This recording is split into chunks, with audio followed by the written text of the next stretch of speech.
Hello. Good morning बेटा, नमस्कार आप सभी को। आ जाओ पुत्र। पैरा जंबल वाली साहिल पीडीएफ हुई नहीं बेटा अपलोड अभी। एक सेकंड दो मुझे, अभी करते हैं पुत्र इस काम को।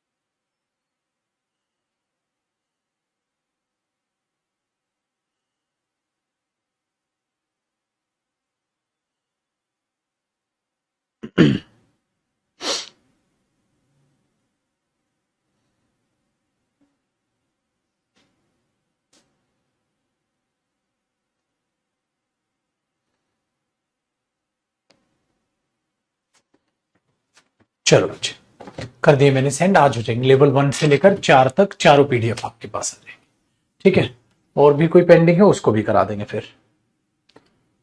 ओके साहिल भाई, चलो जी मेरे दोस्त। बच्चा पार्टी लास्ट हमने लेवल 2 पे नहीं, शायद लेवल 3 पे बात कर रहे थे या 2 पे, 3 पे आ गए थे हम शायद।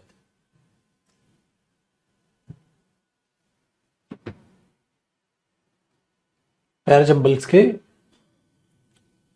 लेवल 3 की बातें हम कर रहे थे, जिनमें बड़े क्वेश्चंस को हम देख रहे थे। बेसिकली पैराजंबल्स लेवल 3, ठीक है, इस पे थे बेटा। और हमने इसके शायद 2 क्वेश्चंस कर लिए थे जहां तक मुझे याद है। आप एक बार बता दें, उस हिसाब से चेक करते हैं।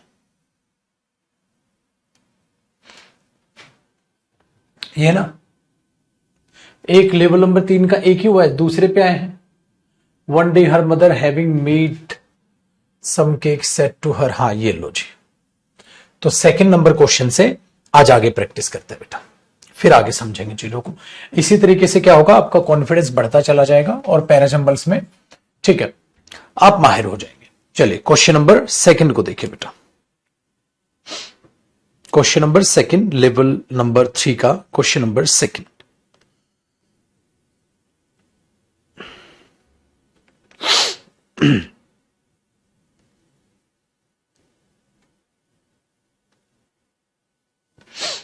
देखिए भाई, साथ साथ देखें। देखो जी, one day her mother having made some cakes. भाई उसकी मम्मा ने केक तो बनाए। सेट टू हर, उसको कहा, गो माई डियर, चले जाओ and see how your grand mother is doing. देखो जाके कैसे आपकी मम्मा उन केक्स को बना रही है। फोर, क्योंकि I hear she has been very ill, मुझे पता चला है कि वो बहुत बीमार है। टेक हर अ केक, उनको केक दे दो और उनके लिए केक ले जाओ। And this little pot of butter, और ये लिटिल पॉट जो है बटर का ले जाओ। ठीक है, ये कहानी हुई है बेटा। तो केक बन रहा है, तो उन्होंने बोला कि भाई केक बनाया था, उसको कहा जाओ और देखो ग्रैंड मदर कैसी है, क्योंकि क्या पता है वो बीमार है, और उन्हें के लिए केक भी ले जाओ और ये लिटिल पॉट ले जाओ बटर का। ठीक है, अब ये लास्ट एंडिंग स्टेटमेंट है बेटा। एंडिंग तो पढ़ने की बजाय हम इससे रिलेटेड देखते हैं। He asked her where she was going. उसने उससे पूछा कहां जा रही है वो। किसने भाई? मतलब एक बात बताओ बेटा, इस ही का जिक्र नहीं हुआ है अभी तक, मदर का जिक्र हुआ है, तो उसकी मदर के लिए तो हम शी यूज करेंगे। और उसकी मदर ने, ठीक है, क्या बोला है, हैविंग मेड के, और सेड टू हर, और उसकी मम्मा ने उसको कहा। मतलब वो पक्का जेंडर क्या है, कोई ना कोई लेडी है। हाँ, ये हर अलग है और ये मदर है शी। तो उसने अपनी बेटी को कहा होगा, या कोई भी, उसका जेंडर भी हर है। तो यहां बी कुछ, ये पी ही कोई और है बंदा, है ना, ये कोई और है। उस ही ने उस लड़की से पूछा वेयर शी वॉज गोइंग, कहां जा रही हो तुम। ठीक है, the poor child who did not know that it was dangerous to stay and talk to a wolf, अच्छा, said to him, I am going to see my grandmother and carry her a cake, a little pot of butter from my mother. मैं वहां जा रही। एक बात बताओ बेटा, आप कहां जा रही हो, तो यहां से मुझे यह समझ आता है पी और क्यू का कोई ना कोई रिलेशन है। उसने उससे पूछा था तुम कहां जा रही हो, और उसने उसको कहा कि मैं जा रही हूं, ठीक है, अपनी ग्रैंड मदर के पास, उनके लिए केक और बटर लेकर। तो इसका मतलब एक बात तो ये समझ आती है बेटा, पी और क्यू का लिंक तो है। पी में क्वेश्चन पूछा गया है, क्यू में आंसर किया गया है। आगे देखते बेटा, as she was going through the wood, जंगल है बेटा, वो जंगल से जा रही थी वो। She met with a wolf, उसको एक वुल्फ मिली, who had a very great mind to eat her up, जिसका बड़ा दिमाग दौड़ रहा था कि उस लड़की को खा जाए। But he dared not, but उसकी हिम्मत नहीं हो रही थी। इसका मतलब ये हुआ मेरे बच्चे, ये जो यूज कर रहे हैं ही, ये वुल्फ के लिए ही यूज करने लग रहे हैं, ये उस जानवर के लिए ही यूज करने लग रहे हैं बेटा। समझ में आई बात? क्यों? क्योंकि because of some wood cutters working near by in the forest, क्योंकि वुड कटर्स लकड़हारे जो थे वो नियर बाई काम करने लग रहे थे, तो अगर उसको खाने दौड़ेगी, वो चिल्लाएगी, तो वो क्या है, बचाने आ जाएंगे। ये चीज हुआ। She set out immediately to go to her grandmother who lived in another village, वो जल्दी से निकली जाने के लिए अपनी ग्रैंडमदर के पास जो दूसरे गांव में रहती थी। देखो बेटा, एक एस का भी लिंक है क्या? देखो इसमें जिक्र है वुल्फ मिली उस लड़की को, उसने उसको खाना चाहा लेकिन नहीं खाया क्योंकि वुड कटर थे। इसमें उसने आंसर किया कि वो लड़की जा रही है। इसमें उस वुल्फ ने उस लड़की को पूछा तुम कहां जा रही हो। सारी स्टोरी है, लेकिन पहले उसे जंगल में जाने तो निकलने तो घर से। तो आपको नहीं लग रहा एस ओपनिंग स्टेटमेंट है? बहुत तगड़ी तगड़ी हिंट है बेटा, एस ओपनिंग स्टेटमेंट है। क्यों? शी सेट आउट, वो बाहर निकली जल्दी से जाने के लिए अपनी ग्रैंड मदर के पास, और यहां उसकी मम्मा ने कहा था जाओ बेटा ग्रैंड मदर के पास। तो पाजी एक तो ये हुआ कि S1 के बाद एस आएगा, ओपनिंग स्टेटमेंट, क्योंकि पहले वो निकलेगी, तभी जंगल में लोमड़ी से मिलेगी, तभी वो कुछ पूछेगी, तभी वो आंसर करेगी। ठीक है, सारी कहानी ये तब की है जब वो जंगल में है। पहले जंगल के लिए निकलने के लिए उसे घर से दूसरे गांव के लिए ये जाना पड़ेगा। इसका मतलब ये हुआ मेरे बच्चे, इसका मतलब ये हुआ कि ओपनिंग क्या है स्टेटमेंट? वेरी गुड, एस, और उसके अलावा कोई ओपनिंग नहीं है, तो ये बी आंसर हुआ। दूसरा मैंने कहा था ना, पी और क्यू का लिंक आप ढूंढ सकते थे कि एक में क्वेश्चन है दूसरे में आंसर है, तो पी क्यू का लिंक भी मिल जाता। इसमें भी पी क्यू नहीं है, इसमें भी पी क्यू नहीं है, इसमें पी क्यू था। फिर आप यहां टकते तो आपको पता चलता है यार एस ओपनिंग है, आर तो क्या है, हाँ वो जंगल के रास्ते जा रही थी, जाने के लिए पहले घर से निकलना पड़ेगा, तो एस पहले आएगा, एस बाद में नहीं आएगा, तो आप इस पे पहुंच जाते। तो कोई बच्चा कैसे भी सोल्व करता, इस तरीके से उसे पहुंच जाता। ठीक है, वेरी गुड। आगे देखो बेटा, अब बात करते हैं क्वेश्चन नंबर 3 की। तो इस तरीके से क्वेश्चंस को समझना बहुत जरूरी है, वरना आप कैसे लिंक करोगे। क्वेश्चन नंबर 3 तो स्टोरी बेस्ड था बेटा, वो भी इसी तरीके से सीक्वेंस पर, स्टोरी पर, इवेंट पर बेस्ड वो चीजें देता है। देखो अब क्वेश्चन नंबर 3 को करते हैं बेटा, आराम से 3 क्वेश्चन को समझने की कोशिश में जुट जाते हैं। कहते हैं बच्चे, व्हेन आई वॉज अलाइव, जब मैं अलाइव था, हैड अ ह्यूमन हार्ट, जब एक ह्यूमन दिल होता था मेरे पास, आंसर्ड द स्टैचू, स्टैचू ने आंसर किया। आई डिड नॉट नो, मुझे नहीं पता था, व्हाट टीयर्स वर, कि आंसू क्या होते हैं। फॉर आई लिव्ड, क्योंकि मैंने जिया था, इन द प्लेस, एक प्लेस में जहां सेंस, सुसी उसने नाम बताया, where sorrow is not allowed to enter, जहां दुख एंटर होना अलाउड ही नहीं था। ठीक है, एक स्टोरी है ये। हाँ, नेक्स्ट देखो, ये इसे पढ़ने की जरूरत ही नहीं बेटा, यहां से यहां आ जाते। So I lived and so I died, ठीक है, जैसे मैं जिया वैसे ही मरा। Round the garden ran a very lofty wall, but I never cared to ask what lay beyond it. Everything about me was so beautiful. क्या है कि राउंड द गार्डन जो है एक लॉफ्टी वॉल थी, और मैंने कभी भी ये केयर नहीं की उसके पीछे क्या है, मैंने कभी नहीं पूछा।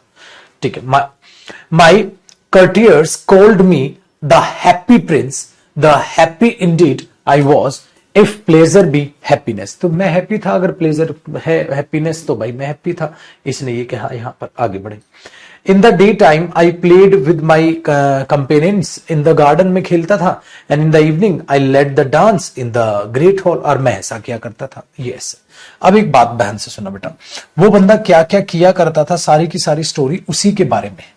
ठीक है, हाँ, इसमें एक तरीके से हिंट क्या है, हिंट जो मुझे नजर आ रही है वो ये, सो आई लिव्ड, जैसा मैं जिया वैसा मैं मरा। हाँ, और इसका आप लिंक देखोगे पी का, ठीक है, पी का, तो आपको लगेगा and now that I am dead, और अब जबकि मैं मर ही चुका हूं, दे सेड। फिर ये हिंट मुझे यहां ध्यान गया कि यहां भी मृत्यु का जिक्र है, यहां भी मृत्यु का जिक्र है, पहली बात। तो ये पी के बाद S6 नहीं लग रहा है आपको कि एंडिंग ही पी हो रहा हो बेटा, कि एंडिंग स्टेटमेंट ही पी रहा हो, एंडिंग स्टेटमेंट ही पी रहा हो, जैसा मैं जिया वैसा मैं मरा। अब जबकि अब and now that I am dead, अब जबकि मैं मर चुका हूं, they have set me up here so high. अब जब मैं मर चुका हूं, उन्होंने यहां मुझे रख दिया। I can see all the ugliness and all the misery of my city, अब मैं देख पा रहा हूं। एंड दो माई hurt is made of lead, yet I can not choose but weep. तो हमने बोला हाँ गुरुजी, ये पी तो एंडिंग लग रहा है। अब बेटा पी एंडिंग सिर्फ इसमें है, तो पेपर में आपको पहला आंसर लगा। अब पहला आंसर लगा तो आपने क्या किया, तुरंत से क्रॉस चेक कर लिया कि भाई जब मैं जिंदा था एक ह्यूमन हार्ट होता था, स्टैचू ने आंसर किया, मुझे पता नहीं था आंसू क्या है, क्यों, क्योंकि मैं एक प्लेस में था, वहां ऐसी 4 दीवारें थी, वहां दुख एंटर ही नहीं कर सकता था। हाँ फिर क्यों, वहां क्या था, एक गार्डन था, गार्डन में सो लॉफ्टी वॉल थी, मुझे क्या पता उस दीवार के पीछे क्या है, मेरे लिए तो सब कुछ सुंदर था। हाँ फिर S, in the day time मैं खेलता रहता था। हाँ फिर आर, मेरे जो कर्टिस थी कॉल मी हैप्पी प्रिंस, मुझे बुलाते थे। फिर पी, जैसा मैं जिया वैसा मैं मरा। हाँ अब जबकि मर चुका हूं तो मैं यहां हूं, खत्म ओवरऑल। अच्छा ये किस्मत भी होती है, कई बच्चों ने पहले द हैप्पी प्रिंस स्टोरी क्या पता पहले पढ़ चुकी हो, तो ये एग्जाम में आई थी मेरे बच्चे। अब जब ये एग्जाम में आई थी, स्टोरी से सीख भी तो सकते हो, उसका कहने का मतलब पता है क्या, सपोज करो मेरे बच्चे ये महल की दीवारें हैं, इन दीवारों से बाहर वो कभी गया ही नहीं, और इन दीवारों के अंदर दुख आ ही नहीं सकता। उसे क्या पता भुखमरी क्या होती है, उसे पता क्या होता है स्ट्रगल, उसको कुछ रिलेशन ही नहीं। तो यहां ये इस स्टोरी की बात करने की कोशिश कर रहे हैं, ये इस स्टोरी की बात करने की कोशिश करें कि गार्डन था, गार्डन की दीवारें थी, दीवारें के आदमी क्या था, ये क्या है। तो ये जो जीवन ऐसा जीते हो वो बड़ा खतरनाक होता है बेटा, जब दुख दर्द का आपको पता ही ना हो, ये कहने की वो कोशिश कर रहा है। आई स्टोरी तो सीखने को भी इसने कुछ, इसलिए अभी तो नहीं, फिलहाल मैं अभी तो आपको कोई ओपिनियन नहीं दूंगा। मशीन अभी तो मैं आपको कोई सलाह नहीं दूंगा, लेकिन लाइफ में मैं एक सलाह आपको बाद में जरूर दूंगा, रीडिंग। रीडिंग बेटा, एंजाइटी, डिप्रेशन, अकेलापन, खाली महसूस करना, ऐसा लगना लाइफ में क्यों जी रहा हूं, बहुत सारे सवाल आएंगे। अभी तो आप छोटे बच्चे, बहुत सारे सवाल आएंगे जीवन में। जब आप जॉब लग जाओगे, जॉब लगने के बाद एक कमरे में बैठे होगे, छोटे से कमरे में जॉब करके उस कमरे में आ जाओगे, आपके पास कोई नहीं होगा बात करने को, आप फोन उठाओगे, फोन को स्क्रॉल करते रहोगे। सबसे घटिया लाइफ होती है। जिनको ये लग रहा है ना जॉब लगते ही एकदम आंधी तूफान आ जाएगा और मस्त जीना स्टार्ट कर दोगे, नहीं जिएगा भाई जिसकी दिमाग में इनोवेटिव आइडियाज होंगे, जिसने अपने जीवन को समझा होगा। उस टाइम पे ये जो आज जयदीप सर बोल रहे हैं, आपको मेरी बातें उस वक्त याद आएगी, और उस वक्त घबराना नहीं है, उस वक्त याद रखना आपने रीडिंग हैबिट लगानी। रीडिंग है जैसे स्टोरी पढ़ के आपको कुछ अच्छा लगा होगा, ठीक है, रीडिंग करनी है, इंग्लिश आपकी अच्छी हो चुकी होगी बेटा, तो आप रीडिंग करना स्टार्ट करोगे। सो रीडिंग से क्या होगा ना, आप अच्छी अच्छी बातें पढ़ोगे तो वो जो अकेलापन, ठीक है, फलाना ढिमकाना, वो चीजें महसूस नहीं करोगे। अभी आप नहीं समझ पाओगे मेरी इन बातों को। अभी आप पूरी भीड़ के हिस्से हो, लाइब्रेरी में जाते हो, वहां पूरा फुल है लाइब्रेरी, ठीक है, फिर घर है तो घर वाले बैठे हुए हैं, पड़ोसी है, दोस्त है, पूरा आपका जो है समय ऐसे बीत रहा है, स्ट्रगल भरा जीवन ऐसे बीत जाएगा। लेकिन जिन जिन को ये लगता है कि जॉब के बाद एकदम ही सब सही हो जाएगा, ऐसा नहीं है, आपको सही रखना पड़ेगा बेटा। जॉब में 70,000 लगा के चलो, 60 से 70,000 आपकी सैलरी हो गई बेटा, आपकी पोस्टिंग कहीं और जगह, दूसरी जगह आपकी पोस्टिंग हो गई पुत्र, ठीक है। चलो अब जहां आपकी पोस्टिंग हुई है मेरे बच्चे, आप ऑफिस में चले गए। हाँ मेरे पुत्र, ऑफिस के नियर बाय आपने कमरा ले रखा है, आप अपने रूम में आ गए। हाँ आप वहां किसी को नहीं जानते, मुझे बताओ 5 बजे आपकी छुट्टी हुई, 6 बजे घर पहुंच गए, 5:30 तक घर पहुंच गए, अब क्या करोगे। अब आप अपना खाना बनाओगे, खाना वाना बना लिया, खाना खा लिया, अब क्या करोगे। अब आप फोन उठाओगे, वेब सीरीज देखना स्टार्ट कर दोगे, वहीं आपकी जिंदगी का नाश है। वेब सीरीज आपको गाली गलोच घटियापन और कुछ नहीं देगी। यहीं पर कुछ बच्चे होते हैं जो अपनी रीडिंग हैबिट डेवलप करते हैं, क्योंकि जब लाइफ में आपको ये तो है नहीं कि किसी और एग्जाम की तैयारी करनी है, आपको नहीं करनी। अगर करनी है तो घर आके पढ़ोगे, क्या पता आपको यूपीएससी करना हो या कोई और बड़ी जॉब के लिए तैयारी करनी हो, तो बेटा आप घर आके पढ़ने लग जाओगे। लेकिन अगर नहीं करनी, आपने लगा नहीं गुरुजी मैंने जी जान लगा के नौकरी ले, मुझसे और नहीं होगा, तो आप क्या करोगे बेटा, आप रूम पे आके टीवी देखोगे या फिर अपना वेब सीरीज वगैरह जो भी देखोगे ये करोगे। हाँ इसीलिए मैं कहता हूं बेटा रीडिंग हैबिट पाल ली। दूसरी बात, परमपिता परमात्मा करे आपकी नौकरी लगे, अगर नहीं निकली तो कुछ नहीं, अपने अंदर अपनी स्किल डेवलप अभी से करते रहिए, अभी से स्किल डेवलप करते रहिए, क्योंकि आपने ग्रेजुएशन की है, ग्रेजुएशन के बेस पर फिर आप प्राइवेट नौकरी करोगे। जब प्राइवेट नौकरी में जाओगे तो तब आपका स्ट्रगल चालू होगा। 1-2 साल में अपने काम के इतने माहिर बन जाना कि आपका पैकेज कंपनी चेंज करते ही बदल जाए। जैसे शुरू में आप किसी कंपनी में लगे, आपको 30,000 रुपए सैलरी मिल रही है, आपने विद इन 1 ईयर और बढ़िया किया और अच्छा किया तो आपका अच्छा खासा इंक्रीमेंट हो जाएगा 40,000। फिर 2 साल के बाद आपने कंपनी ही बदल दी तो आपको और अच्छा हाइक मिल जाएगा 70,000। मतलब आप 2 साल बस मैक्सिमम ये लगाओ, जो डायरेक्ट 60-70,000 आपको गवर्नमेंट जॉब में मिलनी थी वो आफ्टर सम टाइम मिलनी स्टार्ट हो जाएगी। तो मेहनती आदमी कभी भूखा नहीं मरता, अच्छा खासा कमाता है। ठीक है, मेहनती आदमी कभी भूखा नहीं मरता, अच्छा खासा कमाता है। लेकिन स्किल्स सीखनी पड़ेंगी। वो रीडिंग से सीखोगे या घर रहते हुए वीडियो एडिटिंग सीख लो, क्वेश्चन बनाने सीख लो। ऐसा कि भाई आप वर्क फ्रॉम होम करने लग जाना लोगों के लिए, कि नौकरी करके आए, शाम को घर पे से 5 बजे पहुंच गए बेटा, 5 बजे पहुंचने के बाद आपने सोचा किसी की वीडियो एडिटिंग कर लेता हूं। हाँ, तो आपने फॉर्म फिल कर दिया कि वर्क फ्रॉम होम में मैं वीडियो एडिटिंग जानता हूं। नहीं जानते तो आपने वीडियो एडिटिंग का कोर्स कर लिया। ठीक है, 4 महीने भी लगा दिए ना जम के कोर्स में, 4 महीने बाद आपको कोर्स आ गया, फिर आपने वीडियो एडिटिंग करनी स्टार्ट कर दी। वीडियो एडिटिंग में ऐसा होगा, घर बैठे बैठे करीब करीब आपको 15,000 रुपए मिनिमम, 15 से 20,000 रुपए आप घर बैठे बैठे अगर दिन के 2 घंटे भी दोगे तो कमाना स्टार्ट कर दोगे। तो 70,000 वहां से, 20 एक यहां से, बेटा 90,000 होगा। अब वो जो 15-20,000 वो कमा रहे हो ना वीडियो एडिटिंग की, उनसे सारा खर्च चला दो, सारा खर्चा उनसे हो गया, पूरी की पूरी सैलरी आपकी सेव हो गई। अब बोल रहे हो गुरुजी क्या क्या बातें सिखा रहे हो आप, पढ़ाओ ना पैरासिम्बल। मेरे बच्चे, मैं आपको जीवन से बेफिक्र होना सिखा रहा हूं। एक बात याद रखना, इतने लायक तुम बन चुके हो कि कुछ ना कुछ लाइफ में कर लोगे, अच्छा ही करोगे और कमा लोगे, अच्छे से गुजारा चल भी जाएगा। अब साला टेंशन मत लिया करो, बस आराम से शांति से दिल लगा के पढ़ाई पे ध्यान दो। समझ में आई? ये आने वाला फ्यूचर बता रहा हूं। कुछ होंगे आदमी जो खाली नौकरी करेंगे, कुछ बच्चे ऐसे भी होंगे नौकरी के अलावा कुछ नहीं।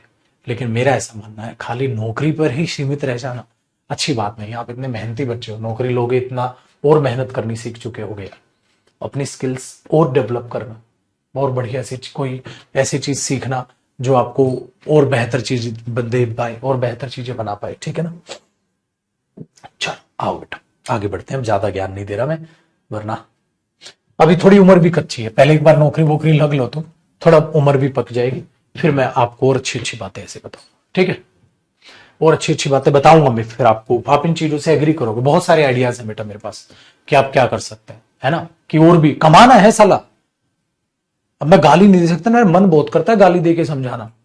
हम बेवकूफ नहीं है कि दुनिया कमाती चली जाए, हम जाके गवर्नमेंट जॉब लेके खाली उसी में खुश रहने स्टार्ट कर दे। मैंने भी जॉब छोड़ी थी, नहीं छोड़ता तो करोड़ों नहीं कमाता ना। फिर मेरे को भी तो किसी सच्चे अच्छे दोस्त ने आइडिया दिया होगा ना कि भाई तेरे को टीचिंग भी पसंद है, हाँ कमाएगा भी, रेस्पेक्ट भी कमाएगा, पैसा भी कमाएगा, करना पागल। मेरे को भी तो किसी ने बोला होगा, इसलिए तुम भी नौकरी के साथ साथ जरूर कुछ करना। अब बेवकूफ हो गया तुम, आज की औलाद हो यार। आज के जमाने में बंदा मल्टीटास्किंग होता है। हमारे जमाने में पापा जी ड्राइव करते थे तो सिर्फ ड्राइव करते थे, हम ड्राइव करते करते टाइम ड्राइव कर रहे हैं और सोच भी रहे हैं अब जाके क्या करूंगा, आगे क्या करना जीवन में, ये क्या होगा, ये क्या होगा। आज भी मेरी आदत है, सोचता सोचता चला जाता हूँ ये क्या होगा, ये कब। एक दो आपने इंस्टाग्राम पे मेरी वीडियो देखी, गाड़ी साइड में लगाई, यार ये लाइन मुझे अच्छी लग रही है, रिकॉर्ड कर लेता हूँ, इंस्टा पे डालूंगा, अच्छी लगेगी सबको। ये चीज कह रहा हूं, तो एक में कहा है। ठीक है, वीडियो एडिटिंग के सिवा क्या कर सकते हैं बेटा? बहुत कुछ कर सकते हैं, सब कुछ बताऊंगा, नौकरी लग जाओ। बहुत कुछ कर सकते हैं बेटा, कंटेंट बना लो, टेस्ट पेपर बना लो, मॉक टेस्ट बना लो। इंग्लिश का एक मॉक टेस्ट बना के भेज दो। 1,000 रुपए एक मॉक टेस्ट क्या, 500 रुपए एक मॉक टेस्ट क्या, आपने चालू कर लिए, चार्ज कर लिए। दिन का एक टेस्ट मॉक टेस्ट बनाओ, 500 रुपए हो गए। दिन का एक मॉक टेस्ट बना लो, 500 रुपए हो गए। और अच्छा मॉक टेस्ट बनाओगे 700 रुपए, और अच्छा बनाओगे तो मैक्सिमम ये लगाओ 1,000 रुपए तक मॉक टेस्ट जाता है।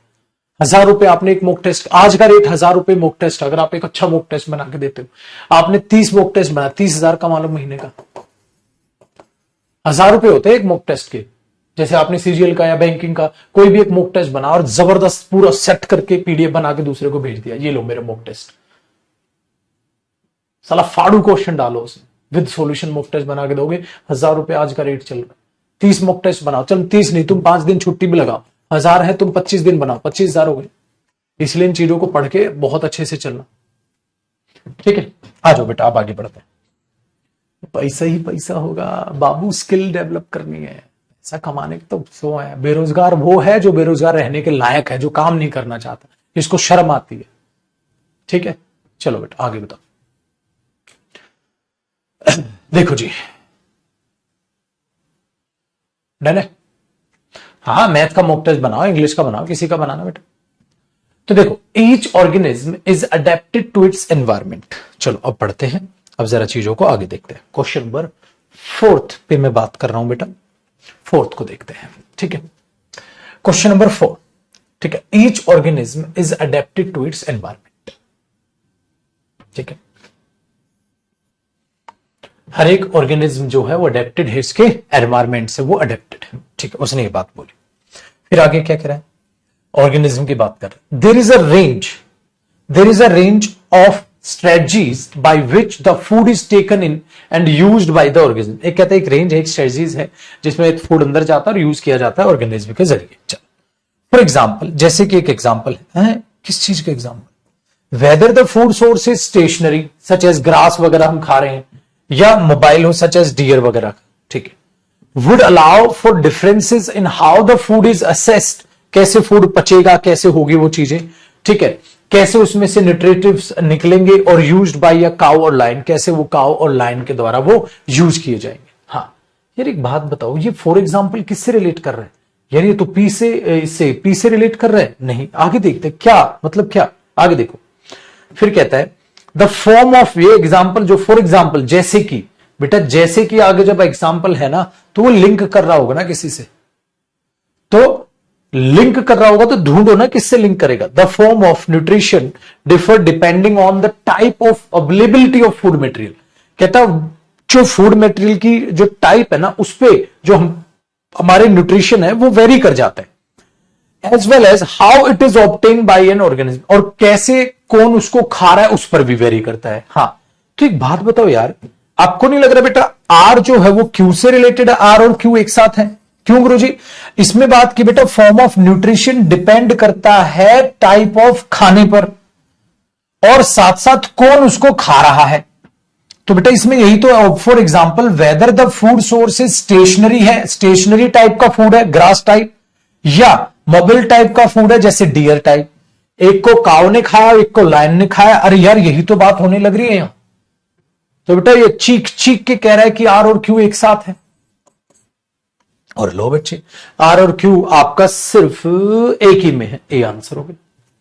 फिर कह रहा है पी इसके बाद there is a range of strategy, फिर आगे की बात कर रहा है, फिर पी के बाद ऐसे ही एस की बात कर रहा है। चलो छोड़ दो कहानी, एग्जामिनर बेवकूफ कहेगा इतनी प्यारी हिंट नहीं पकड़ पाए तो हम।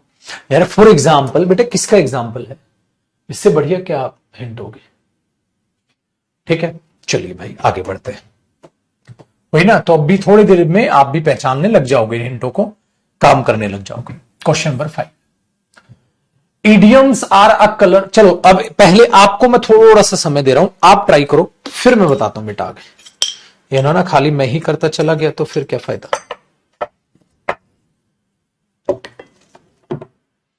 आप भी इसको ट्राई करो देवसेना।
देखे बाजी, देखो जी, कहता है इडियम्स जो है are a colourful and fascinating aspect है लैंग्वेज। ऑब्वियसली भाई, इडियम खत्म तो सब खत्म।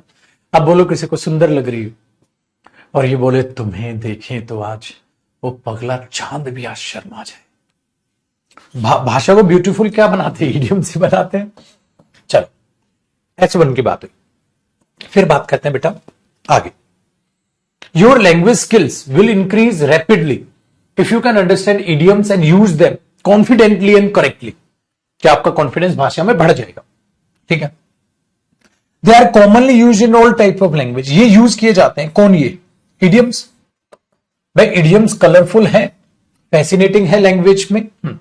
दे are commonly use in all type, सारी लैंग्वेज में, इनफॉर्मल फॉर्मल सभी लैंग्वेज में, स्पोकन रिटन सब में यूज किए जाते हैं। इन एडिशन, और साथ साथ idioms often have a stronger meaning. तो स्ट्रॉन्गर मीनिंग देते हैं जो नॉन इडियोमेटिक फ्रेज होती है, नॉर्मल फ्रेज होती है, उससे स्ट्रॉन्ग मीनिंग देते हैं। अब एक बात बताओ, इन एडिशन इडियम साथ साथ ये भी करते हैं। इन एडिशन तो बेटा इसका मतलब इडियम्स के बारे में पहले भी कोई बात करी होगी। इन एडिशन तो तगड़ी हिंट है ना, तो आर स्टार्टिंग तो हो ही नहीं सकता भाई। ठीक है। इन एडिशन एक और चीज है, मतलब देखो इडियम्स कलरफुल फैसिनेटिंग एस्पेक्ट है, भाषा का एक एस्पेक्ट है, कलरफुल एस्पेक्ट और फैसिनेटिंग एस्पेक्ट। हाँ, इन एडिशन इडियम्स के पास स्ट्रॉन्ग मीनिंग होता है। लेकिन एक बात बताओ, पहले भी तो फंक्शन बताया, इसमें भी फंक्शन बताया इडियम का। ये भी इडियम का फंक्शन है, ये भी इडियम का फंक्शन है, ये भी इडियम का फंक्शन है, ये भी इडियम का फंक्शन है। तीनों फंक्शन है बेटा, कोई एक नहीं, तीनों फंक्शन है। आगे फिर क्या कहता है, one of the main problem students have with idioms is that it is often impossible to guess the meaning. वो मीनिंग नहीं कर पाते guess of an idiom from the words in content, कि उनकी समस्या ये होती है। हाँ, एस की बात कर रहा है, तो अब देखो बेटा एस के फिर कह रहा है your language skill will increase rapidly अगर आप if you can understand idioms. अब देखो दो जगह अंडरस्टैंडिंग की बात की बेटा, एक तो एस में और एक पी में। इसमें भी अंडरस्टैंडिंग की बात है, इसमें भी अंडरस्टैंडिंग की बात है। दूसरा, अगर आप देखोगे तो एस और पी में करने के ना, एस में भी अंडरस्टैंडिंग की बात हो रही है, पी में भी अंडरस्टैंडिंग की बात हो रही है। दूसरा, आप ध्यान से देखो, आपको क्यू जो है एक बड़ी हिंट देता हुआ नजर आ जाएगा। क्यू जो है बड़ी हिंट देता हुआ नजर आ जाएगा कि they are commonly used in all types of language, कि इडियम जो है हर टाइप की भाषा में इस्तेमाल किए जाते हैं। क्या हिंट है कि यार इसके बाद क्यू लग रहा है ओपनिंग। देखो बेटा इसके बाद इन एडिशन आर तो नहीं लग रहा ओपनिंग, तो ये नॉनसेंस हुआ कि आर तो सर नॉनसेंस लग रहा है। ठीक है, एक तो बात ये हुई कि एक हिंट जिन्होंने ये समझी होगी, ये भी तगड़ी हिंट है। क्यों? क्योंकि इडियम्स यूज किए जाते हैं एस्पेक्ट ऑफ लैंग्वेज में। हाँ, तो इडियम का फंक्शन बताया गया बेटा क्यू में। They are commonly used in all type of languages, informal और फॉर्मल। ठीक है। दूसरी चीज, एक और जो हिंट थी, ये थी in addition idioms often have a stronger meaning than non idiomatic phrases. एक और है इसमें जो लिंक है कि ये साथ साथ है कि इडियम्स ऑफन एक स्ट्रॉन्गर मीनिंग देते हैं, और यहां पर एस में भी उनके मीनिंग की बात की गई है कि मेन प्रॉब्लम स्टूडेंट के साथ ये है कि इडियम्स जो इम्पॉसिबल होते हैं गैस करने, उनका मीनिंग किसी भी इडियम का from words content. In addition साथ साथ इडियम्स जो है स्ट्रॉन्गर मीनिंग देते हैं नॉन इडियोमेटिक फ्रेजेस से। तो एस और आर में मीनिंग से रिलेटेड बात की गई है, एक रिलेशन ये बन सकता था। ठीक है। दूसरा बेटा पी किसके साथ लिंक कर रहा है? ठीक है, योर लैंग्वेज स्किल इंक्रीज होगी अगर आप इनको अंडरस्टैंड कर पाए या यूज कर पाए। इसका कोई हिंट यहां पर नहीं है, तो दो ही हिंट है, या तो एस और आर का आप हिंट देख ले, या बेटा क्यू स्टार्टिंग है सबसे बड़ी ये हिंट है। क्यू ओपनिंग में सिर्फ एक ही इन्होंने डी ऑप्शन दिया हुआ है। अब अगर पेपर में आपको ये क्वेश्चन करना होता तो मैं ये कहता हूं आप सिर्फ S1 को पढ़ते, सिर्फ आप S1 को पढ़ते और S1 को पढ़ते ही सोचते यार इडियम्स का ये चीज है, और क्यू में आगे इडियम्स को एक्सप्लेन किया गया है कि इनको हम इस्तेमाल करते हैं हर टाइप की भाषा में, कैसे कैसे इस्तेमाल है, क्या चीजें हैं, वो बात की बात है। अब ये तो है नहीं कि पत्थर की लकीर हो गया, पेपर में फटाक से पढ़ के देख लो। देखो बेटा इडियम्स कलरफुल एस्पेक्ट है भाषा का, they commonly used in all type of language, informal formal दोनों में यूज किए जाते हैं। पी, योर लैंग्वेज स्किल इंक्रीज होगी अगर आप इनको समझने लग जाएंगे। एस, इनका मेन जो प्रॉब्लम है स्टूडेंट की को इडियम गैस नहीं कर पाते। इन एडिशन इडियम जो है वो स्ट्रॉन्गर मीनिंग देते हैं नॉन इडियोमेटिक फ्रेजेस से। फिर आगे इडियम्स में also suggest a particular attitude person का यूजिंग देम स्टेट करते हैं। फॉर एग्जाम्पल डिसअप्रूवल, ह्यूमर, ये डिफरेंट डिफरेंट सेंस ये रखते हैं। सिंपल हो गया, लिंक बन गया। इसका मतलब यहां सिर्फ और सिर्फ ओपनिंग स्टेटमेंट के हिंट है और जो मैंने बोली वो है, इसके अलावा कुछ भी नहीं, इसके अलावा कुछ भी नहीं। तो बेटा क्यू ओपनिंग कैसे हुआ, एक बच्चा पूछ रहा है, दोबारा बता दो। देखो बेटा क्यू ओपनिंग कैसे बना, यहां पे इडियम्स का जिक्र किया गया है। इडियम्स एक एस्पेक्ट है भाषा का, हाँ भाषा का एस्पेक्ट है, लैंग्वेजेस की बात हो रही है। और फिर इसी में इसका फंक्शन बताया गया कि हर टाइप की भाषा में यूज कर लिए जाते हैं, चाहे इनफॉर्मल भाषा हो चाहे इनफॉर्मल लैंग्वेज हो, इसलिए क्यू ओपनिंग। चलो जी शेर पुत्र, क्वेश्चन नंबर 6।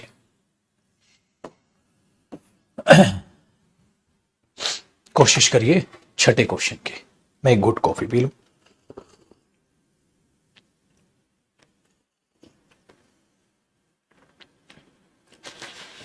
कॉन्फिडेंस आ रहा है ना?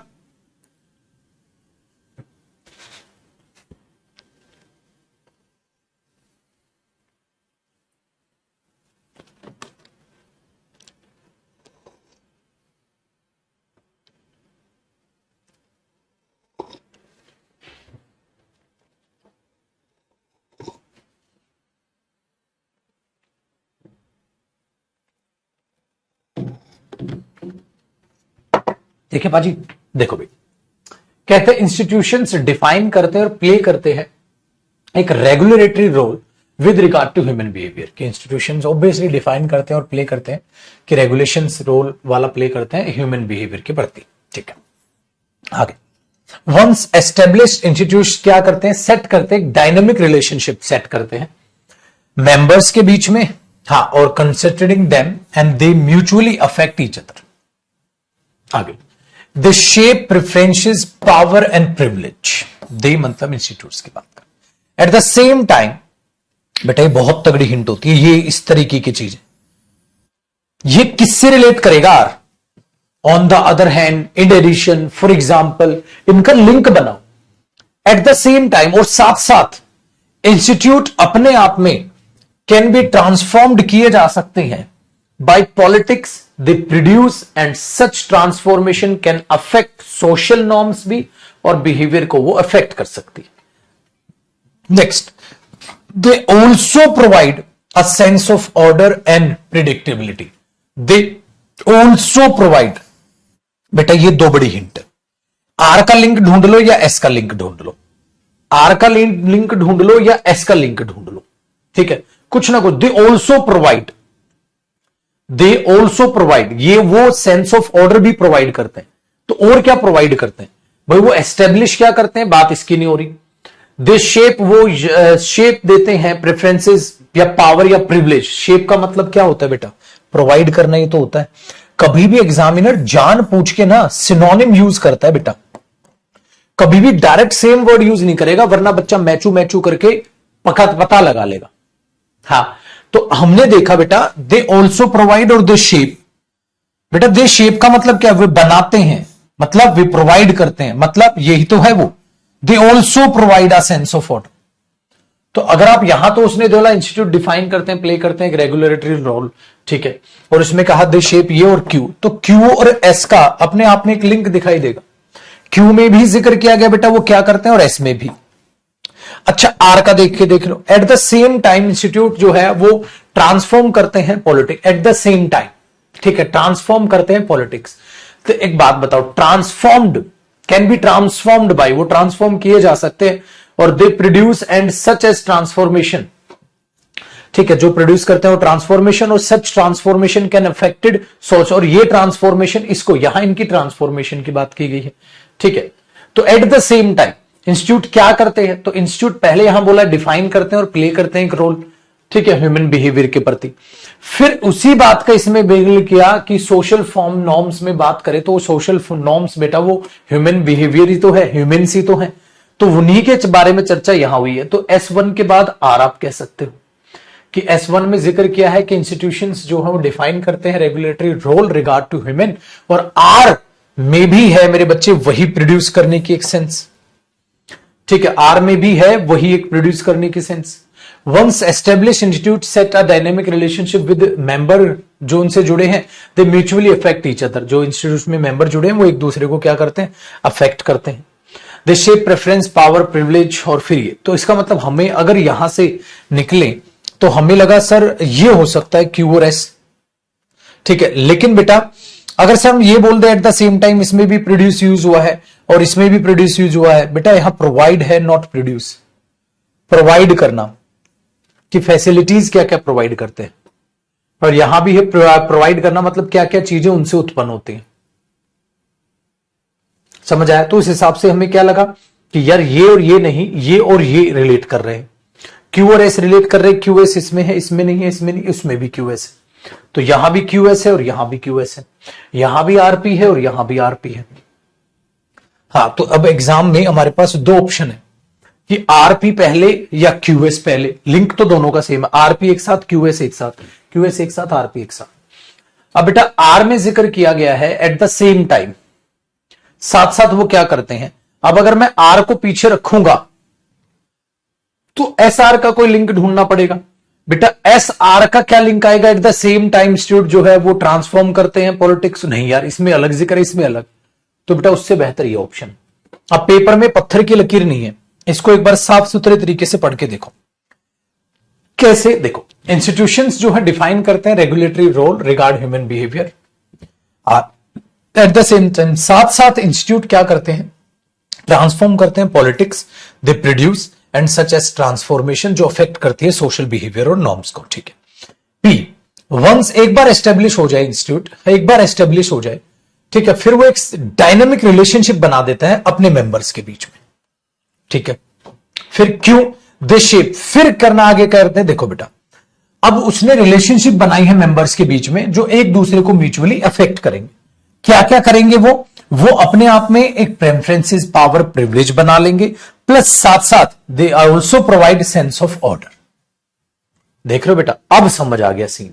तो पहले उसने बताया इंस्टीट्यूट क्या क्या रोल प्ले करेगा, आर में बताया बेटा उसने साथ साथ क्या करेंगे, वो ट्रांसफॉर्म कर लेंगे, प्रोड्यूस करेंगे और अफेक्ट करेंगे सोशल नॉर्म को। आर के बाद पी में क्या कहा, एक बार एस्टेब्लिश हो जाए। इसका मतलब मेरे बच्चे एक बार वो चीज एस्टेब्लिश हो जाए, तो उसने यही तो बोला, एक बार वो इंस्टीट्यूट बन जाए, फिर एक दूसरे को वो म्यूचुअली अफेक्ट करना स्टार्ट करेंगे, अपनी एक क्या करेंगे, प्रेफरेंसेस बना लेंगे, साथ साथ प्रोवाइड करेंगे सेंस ऑफ ऑर्डर। अब आपको लिंक ऑटोमेटिकली समझ आ जाएगा कि ए बेटर ही है। बस वही है, किसी बच्चे को थोड़ा लेट समझ आता है बेटा, किसी को जल्दी, और कोई फर्क नहीं। अब आप में से बहुत से बच्चे बोलेंगे सर जिनको लेट आता है उनका क्या करें? बेटा सिंपल सी बात है ना, एक सपोज करो एक बैट्समैन है पुत्र, उसकी बैटिंग अच्छी है, तो वो कम प्रैक्टिस करेगा, कम इन द सेंस उसे जितनी चाहिए, जितना लगेगा उतनी प्रैक्टिस करेगा। लेकिन जिसकी बैटिंग थोड़ी सी वीक है, तो जितना उसको लगता है ना वो उससे भी ज्यादा प्रैक्टिस करेगा, खेल प्रैक्टिस कर। अब ना दूध पीते बच्चे आप हो कि सिर्फ ये कहकर पीछा छूट जाएगा आपका कि सर मुझे कम आती है इंग्लिश समझ। मेरे बच्चे मैं तो दया कर दूंगा, लेकिन एग्जामिनर दया नहीं करेगा। एग्जामिनर को कोई फर्क नहीं पड़ता आपको कम आती है, एग्जामिनर तो चाहता ही आपको कम आए, कंपटीशन घटे, वो तो चाहती है आपको कम आए। एग्जामिनर तो आप पे दया करने ही नहीं वाला। एग्जामिनर दया करे तो एसएससी पेपर भी ढंग का बना ले, पेपर इतना आसान कर देते कि कट ऑफ इतनी आई, इतनी कट ऑफ आई होती है कि जो बच्चा बेचारा उतनी कट ऑफ वो कैसे मीट करेगा। बेटा कट ऑफ हाई होने का एक नुकसान ये होता है कि आपको सारे ही सब्जेक्ट्स में बहुत बेहतरीन बनना पड़ेगा। अब भगवान इंग्लिश में भी, मैथ्स में भी, जीएस में भी, रीजनिंग में भी, चारों में सबका अच्छा दिमाग चलाए, ऐसा क्या पॉसिबल हो गया भाई? आज के टाइम में इतनी बुरी हालत हो गई है कि 90% मार्क्स आपके मैथ्स में होने चाहिए, 90% मार्क्स आपके इंग्लिश में होने चाहिए, 90% मार्क्स आपके रीजनिंग में होने चाहिए और करीब 60% मार्क्स आपके जीएस में होने चाहिए। अरे भगवान से मिलना रह गया, वो और मिलवा दो भाई। भाई कट ऑफ की ये हालत है पाजी, है ना ये हालत। तो हमें क्या करना है, हमें टूटना नहीं, हमें अपनी प्रैक्टिस को बढ़ाना, क्योंकि बेटा पेपर आसान आ रहा है तो फिर सबके लिए आएगा, सबके लिए आएगा तो फिर मारना पड़ेगा। तो मुश्किल ये नहीं है बेटा, मुश्किल ये नहीं है कि कट ऑफ ज्यादा है, उससे ज्यादा मुश्किल चीज एक और है, क्या? आपको हर सब्जेक्ट में अच्छा हो। और हर एक में अच्छा होने के लिए आपको मेहनत ज्यादा करनी पड़ेगी। बाय बर्थ या तो आपकी इंग्लिश अच्छी होगी, जैसे मेरी इंग्लिश अच्छी थी क्योंकि पिताजी मेरी इंग्लिश पढ़ाते थे पहले, जॉब से पहले वो पहले दिल्ली पुलिस में थे बेटा, वो लगने से पहले जॉब वो भी इंग्लिश पढ़ाया करते थे पैसा कमाने के लिए, इंग्लिश अच्छी थी उनकी, तो उन्होंने मेरी को इंग्लिश पढ़ाई बचपन, सेकंड या थर्ड क्लास में मेरे को टेंस आ गए थे, पता है आपको, जिस टाइम पे लोग सोचा भी नहीं करते थे, इंग्लिश में बात कर लेते थे हम घर पे, माहौल ऐसा सेट था। तो मेरे पिताजी की वजह से मेरी इंग्लिश अच्छी हो गई। तो बाई बर्थ आपका कुछ ना कुछ अच्छा होगा, बाई बर्थ आपको कोई टीचर अच्छा मिल गया होगा, मैथ्स के तो आपके मैथ्स होगा, लेकिन अब सारे करने हैं आपने अच्छे, तो मुश्किल बात ये, ठीक है, मुश्किल बात ये। तो क्या करो, प्रैक्टिस अपने हिसाब से। देखो आपको कितनी क्वेश्चंस प्रैक्टिस करने की जरूरत है। चलो बेटा क्वेश्चन नंबर 7 देखते हैं।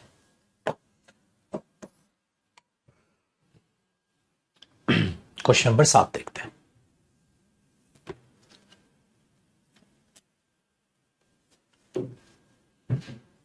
बच्चे कह रहे एसएससी की सही बात नहीं है। अरे सही बात तो एसएससी की बहुत सारी बातें ऐसी हैं जो सही नहीं, लेकिन क्या करें बेटा,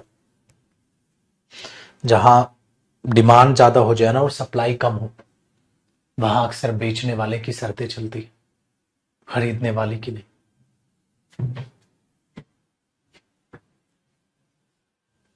समझ में आई? चलो बेटा क्वेश्चन नंबर 7 देखो, 7 देख लो।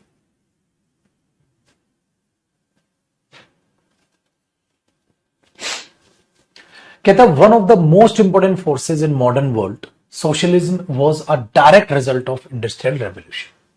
ठीक है जी, पहले की बात हो रही है। लैंग्वेज बेटा समझिएगा और ध्यान से चीजों को सीखिएगा। कहता है एक जो सबसे इंपॉर्टेंट फोर्स है मॉडर्न वर्ल्ड में, socialism was a direct result of industrial revolution का। सोशलिज्म जो है वो अपने आप में एक डायरेक्ट रिजल्ट है। ठीक है, अब आ जाओ। Socialism was a direct challenge to capitalism and sought to put an end to such an exploitation economic structure. इसके बारे में बात बताई गई है, मतलब इसको एक्सप्लेन किया है। ठीक है जी, बिंदास आगे बेटा। The gulf between haves and haves nots continued to increase and out of this gap between the rich and poor sprang disputes. भाई क्या होना चाहिए क्या नहीं होना चाहिए, और गरीब और अमीर के बीच की जो चीज है इसने डिस्प्यूट खड़ी करी। It generated new wealth, it generated क्या, तो बेटा ये तगड़ी हिंट है। इट जनरेटेड, इस चीज ने जनरेट किया, किस चीज ने, नई wealth, but as this new wealth only went to minority it could not solve the question of distribution. जो डिस्ट्रीब्यूशन का क्वेश्चन है कि गरीब अमीर में डिस्ट्रीब्यूशन इक्वल होना चाहिए या जो भी है, उस क्वेश्चन को इसने जो है अराइज कर दिया, आप ये कह सकते हैं। ठीक है, कि it could not solve the question of distribution को सॉल्व नहीं कर पाएगा, इसकी वजह से नई वेल्थ तो हमारे पास आई है। The industrial revolution solve the question of production. Industrial revolution ने सॉल्व कर दिया क्वेश्चन ऑफ प्रोडक्शन, प्रोडक्शन का क्वेश्चन उसने सॉल्व कर दिया। लेकिन एक बात बताओ बेटा, अब इंडस्ट्रियल रेवोल्यूशन की किस में बात है? इंडस्ट्रियल रेवोल्यूशन की ना इसमें बात है, ना इसमें बात है, और ना ही इसमें बात है। उसमें बात है S1 ओपनिंग स्टेटमेंट ही इंडस्ट्रियल रेवोल्यूशन के बारे में, फिर इंडस्ट्रियल रेवोल्यूशन के बारे में ही अगली बात है, और सोशलिज्म के बारे में अगली बात है। इसका मतलब मैं ये कह सकता हूं मेरे पुत्र, या तो S1 के बाद P आ सकता है या S1 के बाद S आ सकता है। भाई यही तो बात हो सकती है, या तो S1 के बाद P आ सकता है बेटा, आप कहो P ओपनिंग हो सकता है, या S1 के बाद आप कहोगे गुरुजी S ओपनिंग हो सकता है, और तो किसी में कोई बात ही नहीं, क्योंकि P में क्या बताया गया बेटा, सोशलिज्म को एक्सप्लेन किया गया है, और इसमें इंडस्ट्रियल रेवोल्यूशन को आगे बात बताई गई है। भाई दो ही तो है, वेरी गुड। इसका मतलब ये हुआ बेटा, बाकी तो कोई ओपनिंग स्टेटमेंट नहीं लग रही, या तो P हो सकता है या S हो सकता है। ठीक है, R तो नहीं हो सकता। अब इन पे भी हम कौन सा भारी कौन सा क्या, अब यहां पर भी पेपर में हिंट है SR एक साथ है और SR एक साथ है, दो में एक साथ दिया गया है, इसमें SR एक साथ नहीं है। तो यार SR को देख लो ना एक बार, अगर SR एक साथ है कि नहीं। S में है इंडस्ट्रियल रेवोल्यूशन सोल्व करता है question of production, R it generated new wealth, और ये जनरेट करता है नई wealth, only went to minority के पास वो जाती। यार इट इसका मतलब इंडस्ट्रियल रेवोल्यूशन के लिए उसने इट यूज किया होगा। बिल्कुल सही है बेटा। यार ये रिलेट तो कर रहा है। इंडस्ट्रियल रेवोल्यूशन ने क्वेश्चन ऑफ प्रोडक्शन जो है वो सोल्व कर दिया। क्यों? क्योंकि ये जनरेट करता है नई वेल्थ। यार एसआर तो एक साथ लिंक बना रहे हैं। उस हिसाब से देखूं तो बेटा इस ऑप्शन मुझे ये ऑप्शन कटता नजर आ रहा है। तो पेपर में मैंने सोचा अब इन दोनों में से कोई पक्का आंसर है, इन दोनों में से पक्का आंसर है। लेकिन दोनों में क्यूपी और पी क्यू, क्यूपी या पी क्यू, वो एक बार देख लो बेटा।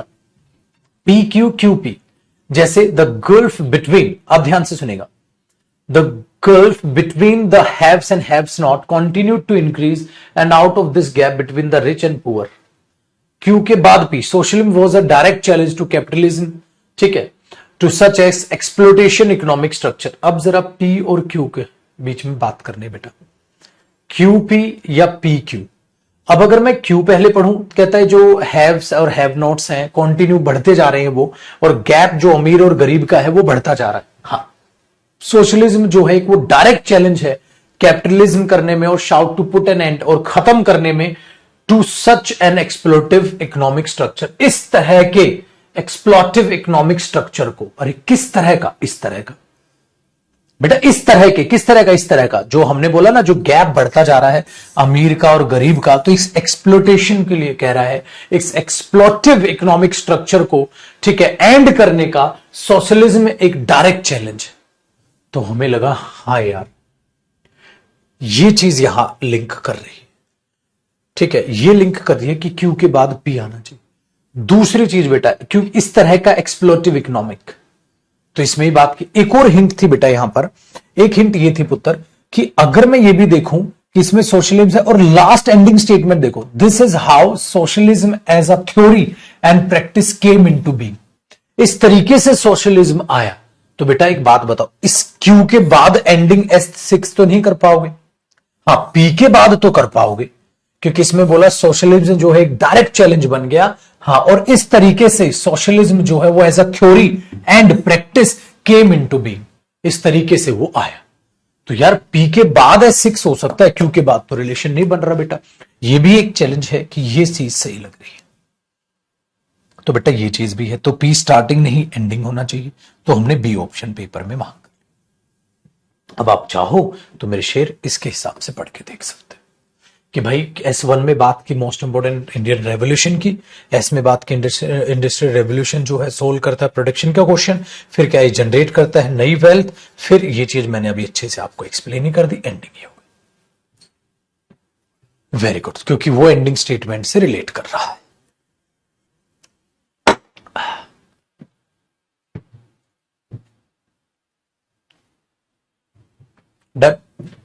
बेटा ये है आपके डिफिकल्ट क्वेश्चन। ऐसा क्वेश्चन एक भिड़ेगा आपको पैराजंबल पेपर में, एक सीजीएल मेंस में, क्योंकि अभी सीजीएल की ये हालत है, या तो साला बिल्कुल आसान क्वेश्चन, रद्दी क्वेश्चन। इस बार जैसे मेंस का एक क्वेश्चन था, उसमें लिखा था वी हैज के बाद थर्ड फॉर्म लिखी थी, तो हमें पता है वी के साथ हैज नहीं आता, हैव आता है। ऐसा एरर भी आया है। तो कुछ नहीं पता, एग्जामिनर या तो हाई लेवल को टच करेगा या लो लेवल को टच करेगा, इजी क्वेश्चन देगा या मुश्किल क्वेश्चन देगा। इसलिए मैंने लेवल में बांट दिया पैराजंबल्स को, लेवल 1, लेवल 2, लेवल 3। लेवल 3 ये हाईएस्ट लेवल है बेटा, लेवल 4 है वो अलग टाइप के क्वेश्चन है उसमें। लेवल 4 का मतलब ये नहीं है और मुश्किल, वो नहीं है, मैंने कहा था एक टाइप सेंटेंस के अलग अलग टाइप बांट के क्वेश्चन देगा, वो क्वेश्चन है लेवल 4। तो ये सबसे टफेस्ट लेवल है। अगर ये क्वेश्चन आता है क्वेश्चन नंबर 7, क्वेश्चन नंबर 6, ये सबसे टफेस्ट क्वेश्चन, इससे टफ क्वेश्चन पैराजंबल्स के नहीं हो सकते। ठीक है, एक बच्चा ये पूछता है कितना टाइम लगना चाहिए एग्जाम में। बेटा टाइम 2 मिनट तो खा ही जाता है पैराजंबल एक, कई बार 1 मिनट या 2 मिनट, मुश्किल में 2 मिनट खा लेता है। हाँ, तो टाइम लगेगा अभी इसमें। तो इंग्लिश में टाइम की कमी नहीं पड़ती, उसके लिए आप बेफिक्र रहो, क्योंकि आप ग्रामर और वोकैब में टाइम बचा के चलते हैं।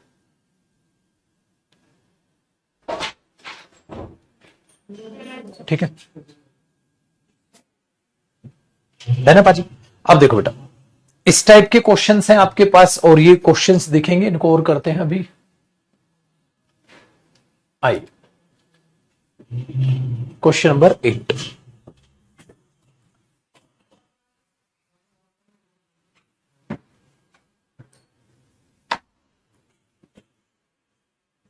क्वेश्चन नंबर 8 बताइए बेटा, सोल्व करें, मेरे साथ साथ सोल्व कीजिएगा, ठीक है। गांधी जी पहुंचे थे new castle and took charge, agitation का उन्होंने चार्ज लिया। चलो जी, पहला नेक्स्ट देख, पी में कहता है बेटा, ड्यूरिंग द कोर्स के दौरान of March, during the course of the March, Gandhi ji was arrested twice, released, arrested a third time and sent to jail. क्यों में the employers retailed by cutting off water and electricity to the workers quarters, thus forcing them to leave their home। बिजली पानी काट देते थे तो वो घर से निकलेंगे वर्कर बेचारे। हाँ, गांधी जी डिसाइडेड टू मार्च, उन्होंने मार्च करना स्टार्ट किया, this army of over 2000 man, women, children over the border and दस सी देम लॉक्ड इन। ठीक है, चलो भाई साहब, the poll of the workers however was very high, they continued to march। बेटा एक बात बताओ, उन्होंने मार्च कंटिन्यू रखी, तो यार एक बड़ी सी हिंट है मेरे बच्चे आपके पास कि एस तो ओपनिंग नहीं हो सकती, कंटिन्यू किया। अरे मार्च का जिक्र इसमें भी है और इसमें भी है, during the course of March, march कर रहे थे जब वो, और आर में भी मार्च।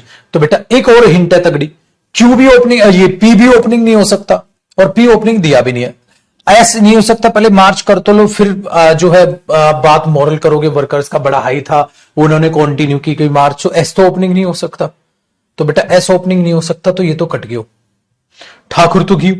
अब क्या क्यू ओपनिंग हो सकता है? क्यू में the employers retaliated by cutting off water, electricity काट देते थे वर्कर्स की क्वार्टर्स की। हाँ, फिर क्या किया, और फोर्स करते थे उन्हें घरों को छोड़ने के लिए। हाँ, अब एक बात बताओ बाजी, यार क्यू ओपनिंग कैसे होगा? क्यों? क्योंकि यहां जिक्र हो रहा है गांधी जी ने क्या किया, कहां पहुंचे।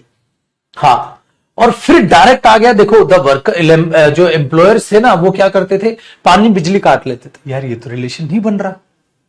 हाँ, तो गुरुजी ये नहीं बन रहा, तो गांधी जी का जिक्र आर में हुआ है, तो इन दोनों में क्यू स्टार्टिंग है। सर क्यू भी ओपनिंग नहीं लग रही, ये लग रहा है, ये लग रहा है, तो इस हिसाब से डी ऑप्शन होना चाहिए। हाँ, लेकिन पेपर में कौन सी गोलीबारी चल गई, रुक, ठहर जा, थम जा जरा और पढ़ के देख ले उसको जरा। बेटा IS-1 की बात समझ में आ गया। आर में गांधी जी ने क्या किया, मार्च किया इन लोगों के साथ। हाँ, क्यू में क्या किया, एम्प्लॉयर्स ने क्या किया था भाई साहब, उसकी बिजली पानी काट लेते थे। हाँ, फिर एस में क्या किया, उन्होंने जो है वर्कर्स ने क्या किया, कोई बात नहीं, वो बहुत जो है उनका हाई था मॉरल, वो आगे बढ़ते रहे। पी में क्या किया, during the course of March, march के दौरान, इसी के दौरान गांधी जी अरेस्ट हुए थे इतनी बार, फिर रिलीज हुए, फिर थर्ड टाइम अरेस्ट हुए, जेल भेज दिए गए। हाँ, ये तो यार ठीक लग रहा है, खत्म हुई कहानी बेटा। टफ तो ये भी था, लेकिन पिछले वाले से आसान था। तो कई बार हम खुद पे डाउट कर लेते हैं कि यार पैराजंबल मेरे अच्छे नहीं हो रहे। बेटा क्वेश्चन मुश्किल रहा होगा, लेकिन ये तब तक क्वेश्चन मुश्किल है मेरे शेर, ठीक है, वो तब तक मुश्किल है जब तक आपकी प्रैक्टिस और ज्यादा नहीं होती। तो 25 क्वेश्चन के 25 4 है, तो 100 पैराजंबल्स तो मैं ही आपको दे दूंगा, और एक और इजी पैराजंबल्स का एक और 50 का सेट और बनवाऊंगा मैं, तो 150 पैराजंबल्स की तो मैं PDF आपको दे जाऊंगा। प्लस आपको क्या करना है, द कंप्लीट प्रैक्टिस बुक खरीदनी है मेरी। द कंप्लीट प्रैक्टिस बुक कौन सी है मेरे शेयर, मैं आपको एक बार दिखा देता हूं, और किस तरीके से आप उसको यूज करेंगे वो भी आपको मैं बता देता हूं। बेटा ये है द कंप्लीट प्रैक्टिस बुक। इस द कंप्लीट प्रैक्टिस बुक में अलग में लास्ट में जाके रीअरेंजमेंट ऑफ सेंटेंसेस है फॉर एक्स्ट्रा प्रैक्टिस। मतलब इसमें इतने सारे पैराजंबल्स हैं कि आप सबको कंप्लीट सोल्व कर लोगे और उनके आंसर्स हैं, तो आपको मजा आ जाएगा। इसमें अलग से क्लोज टेस्ट भी है, पैराजंबल्स भी है, पैसेज भी है। तो कंप्लीट प्रैक्टिस, और पहले प्रैक्टिस सेट्स में भी पैराजंबल है, क्लोज टेस्ट है और पैसेज है, अलग से कॉम्प्रिहेंशन सेक्शन भी मैंने इसमें डाला। तो ये किताब ले लो, इन क्वेश्चंस को पहले PDF वालों को सोल्व कर लो बेटा, और फिर किताब के सारे पैराजंबल्स के क्वेश्चन सोल्व कर लो। समझ में आई बात? चलिए, ये हुआ क्वेश्चन नंबर 8। अब क्या करते हैं बेटा, एक काम करते हैं, इसके लिए लेवल नंबर 3 को मैं देता हूं आपके लिए होमवर्क, और अब अलग टाइप का लेवल नंबर 4 और आपको करा देता हूं। या ये टाइप के क्वेश्चन कराने से पहले ना एक क्वेश्चन हो रहा है यार, मैंने ना एक और आपका टाइप कराया था नया पैराजंबल,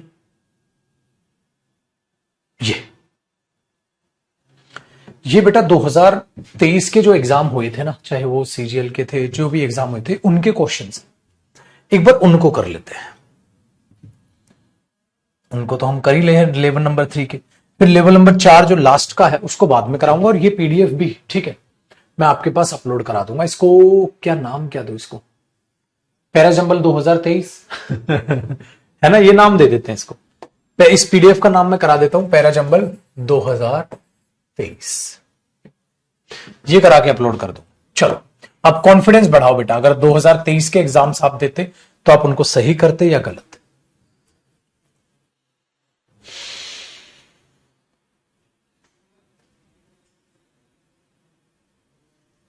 क्वेश्चन नंबर 1,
वाह मेरे शेर, आग लगा दी इसमें तो।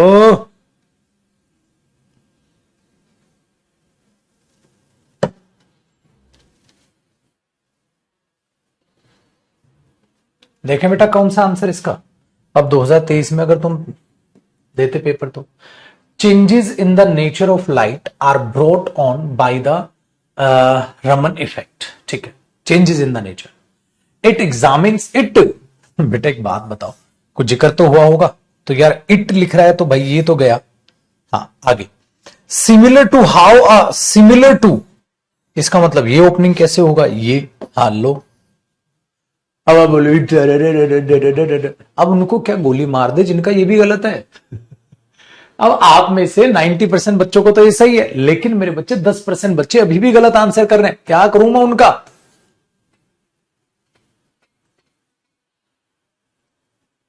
बताओ भाई, इसका भी गलत आंसर, क्या करूं? मतलब कुछ था ही नहीं क्वेश्चन में, मैंने तो पढ़ा ही नहीं, मैंने तो पैसे पर पूरा ही नहीं पढ़ा, एग्जाम में हंसेगा तुम पे। वो थ्री इडियट का मेरे को थ्री इडियट का वो डायलॉग याद आ रहा है, हंसेंगे लोग तुम पे, क्या कहेंगे? जयदीप सर से पढ़ते थे हाँ, और ये लप्पू सा क्वेश्चन नहीं हुआ तुमसे, इसमें भी साला वक्त लगा रहे हैं। ए भगवान, आजा भाई, क्या समझेगा छोटे उसको। दिल ही तोड़ दिया अब जी की क्या फायदा, जब दिल ही टूट गया। क्वेश्चन नंबर 2 बता दो भाई, क्वेश्चन नंबर 2 बता दो प्रभु। सारे के सारे बच्चे पिटने के काम कर रहे हो तुम लोग। क्वेश्चन नंबर 2,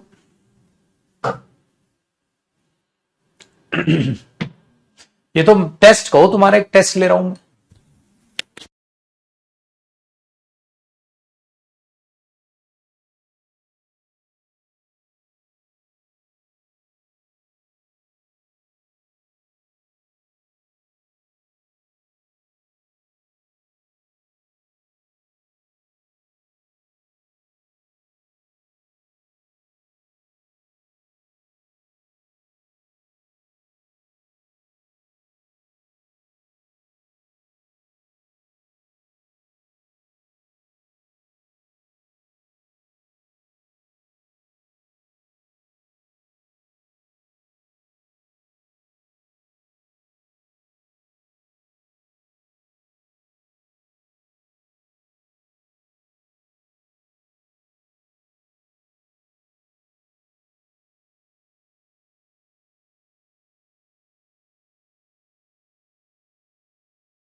टाइम अप और मैं आ भी गया।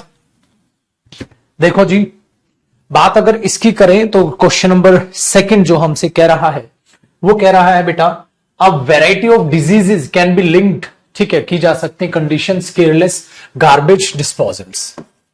आगे, people understand the value of cleanliness, people understand करते हैं but they often forget that, कभी कभी वो भूल जाते हैं कि वो रिस्पॉन्सिबल है क्लीनलीनेस के लिए, एनवायरमेंट के लिए, but they are accountable for whatever waste they make, that simply getting rid of it from their homes will not help. कि अब ये नहीं कि गंदगी घर से बाहर फेंक के तो सारा काम हो गया, नहीं। A clean and green environment is a fundamental, ठीक है, सस्टेनेबल डेवलपमेंट हमारे पास है। हाँ, it could be due to, it could be बेटा, इट क्या, it could be due to lack of information, pure laziness और reckless, sometimes all it takes a gentle nudge. एक बात बताओ, it could be due to, it could be क्या, तो बेटा D का कोई ना कोई लिंक है क्या, it could be, it could be, ठीक है, due to lack of information. इसका मतलब क्या है, देखो ध्यान से सुनेगा बेटा, यही तो ये बात की कहने की कोशिश की है इसने, कौन सा, कि बी के बाद डी का एक लिंक निकलने की कोशिश कर रहे हैं, बी के बाद एक डी का लिंक निकलने की कोशिश कर रहा है यहां बेटा। बी के बाद डी कैसे है कि बी में है, अंडरस्टैंड तो समझते हैं, क्लीन करते हैं लोग, बट ये भूल जाते हैं कि वो जो जितना क्लीननेस एनवायरमेंट के लिए रिस्पॉन्सिबल है उतना भी अकाउंटेबल है जो भी वो वेस्ट करते हैं और बाहर फेंक देते हैं, और ये सोचते हैं बस छुटकारा पा लिया, घर साफ स्वस्थ हो गए। ये नहीं कि घर से बाहर, ठीक है, घर से बाहर जो हमारे जा रही हैं तो होम विल नॉट हेल्प, वो थोड़ी ना, ये थोड़ी ना है कि हमारी वो चीज मदद कर पाएगी।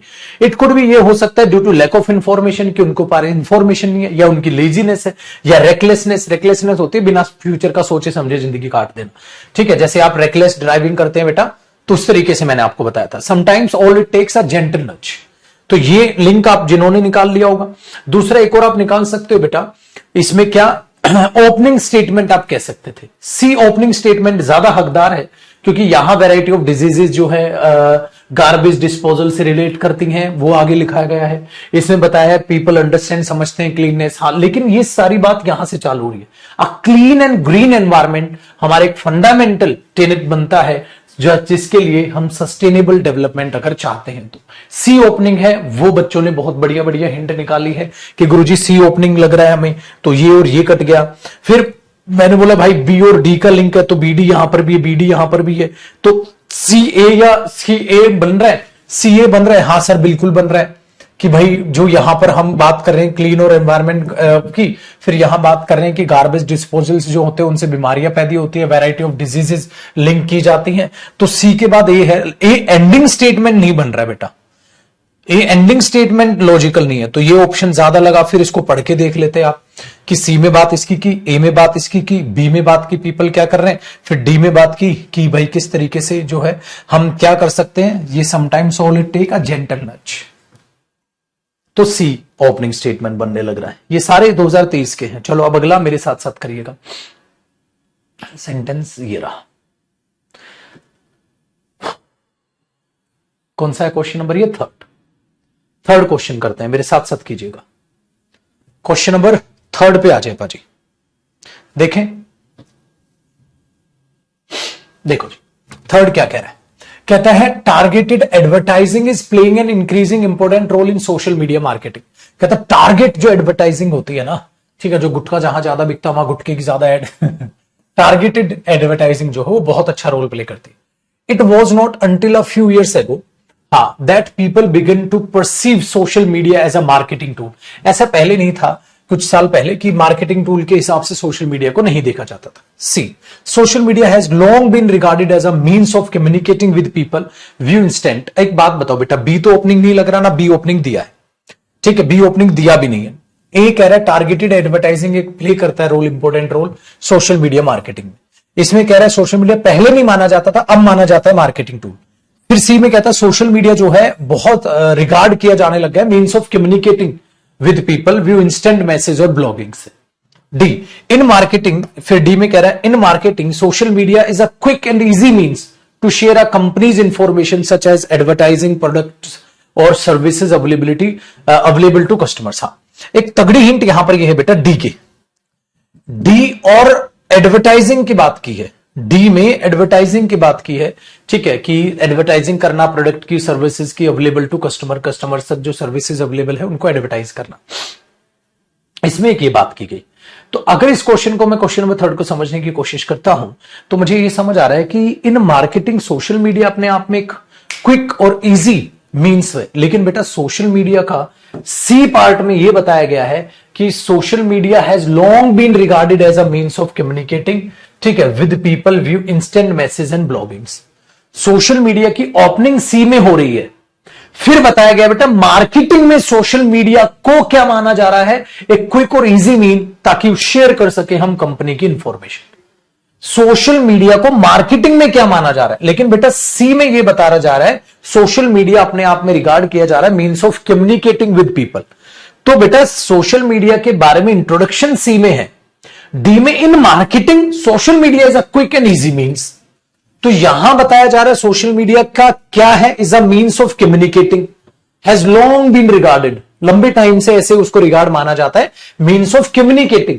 लेकिन मार्केटिंग में सोशल मीडिया को माना जाता है a quick and easy mean to share information. तो बेटा हमें समझ आया यार सीओडी में एक फर्क नजर आपको आ रहा है। क्या फर्क नजर आ रहा है? फर्क ये नजर आ रहा है मेरे शेर, ये नजर आ रहा है फर्क जो है सीओडी में। हाँ, सीओडी में ये फर्क नजर आ रहा है, ध्यान से देखिएगा पुत्र, की सी पहले है, डी कहीं बाद में होगा। इसका मतलब डी ओपनिंग नहीं हो सकता बेटा। सोशल मीडिया मार्केटिंग में क्या है, उससे पहले सोशल मीडिया क्या लंबे टाइम से माना जाता है, वो ओवरऑल मीन्स ऑफ कम्युनिकेटिंग माना जाता है। मार्केटिंग में क्या माना जाता है वो बात की बात है। तो बेटा ये और ये ऑप्शन दो कट गए। अब या तो सी ओपनिंग है या ए ओपनिंग है। ए में क्या है, टारगेटिंग एडवर्टाइजिंग जो है वो, यार टारगेटिंग एडवर्टाइजिंग, ठीक है, इंपॉर्टेंट रोल प्ले करती है सोशल मीडिया मार्केटिंग में। लेकिन टारगेटेड एडवर्टाइजिंग का जिक्र कहां हुआ अभी? एडवर्टाइजिंग का जिक्र तो बाकी लम्हों में भी पहले हुआ है। जैसे इसमें कहा गया मार्केटिंग टूल को अब सोशल मीडिया में यूज करने लग गए। हाँ, फिर इसमें भी कहा गया है मार्केटिंग में सोशल मीडिया जो है वो कंपनी की इंफॉर्मेशन शेयर करता है, एडवर्टाइजिंग का रिसोर्स भी बन रहा है, डी में बात की गई। तो इस हिसाब से तो ये लग रहा है बेटा डी और ए का लिंक बन सकता है। यह एडवर्टाइजिंग की पहले यहां जिक्र हुआ है। अगर एडवर्टाइजिंग सच एज एडवर्टाइजिंग, जैसे कि एडवर्टाइजिंग के लिए हम सोशल मीडिया को यूज करते हैं, तो बेटा वो तो बाद की बात हो गई।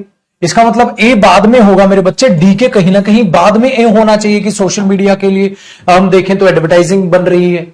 हाँ, तो पाजी पहले ए कैसे हो सकता है? तो इसका मतलब ये ऑप्शन लग रहा है। अब ये लग रहा है पत्थर की लकीर तो है नहीं, पढ़ लो बेटा 2 सेकंड में पेपर में। सोशल मीडिया जो है क्या है, मीन्स ऑफ कम्युनिकेटिंग माना जाता है। हाँ, बी में it was until a few years, ये ऐसा कुछ साल पहले क्या हुआ, लोगों ने सोशल मीडिया को मार्केटिंग टूल भी बना लिया। हाँ देखो, ये माना गया है और कुछ साल पहले ऐसा भी हुआ है। फिर डी में मार्केटिंग में क्या करता है सोशल मीडिया, देखो भाई ये भी हिंट थी यार, social media as a marketing tool माना गया और मार्केटिंग टूल के हिसाब से वो क्या करता है डी में बताया गया। तो बेटा इसका मतलब साफ है, ए ऑप्शन करेक्ट है। एक और हिंट थी, इस पर तो ध्यान ही नहीं गया मेरा, अब ध्यान गया उस, होता ना दिमाग किसी एक तरफ दौड़ेगा। चलो मेरे शेर, फोर्थ क्वेश्चन कर लो। ये 2023, इस फाइल का नाम भी मैं ऐसे लिखा दूंगा, पैरा जंबल 2023। क्वेश्चन नंबर 4 बता दो।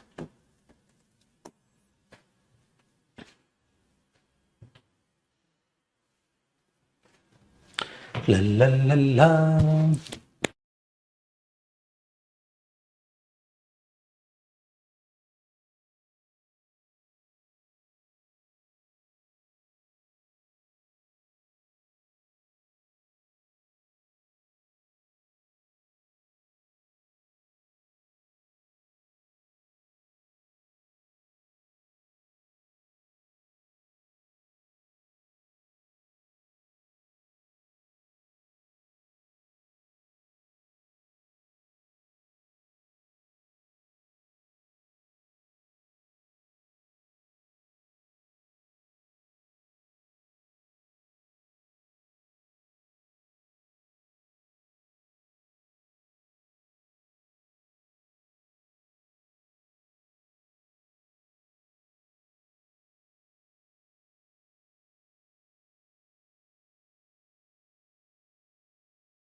देखो शेरपुत्र कह रहा है,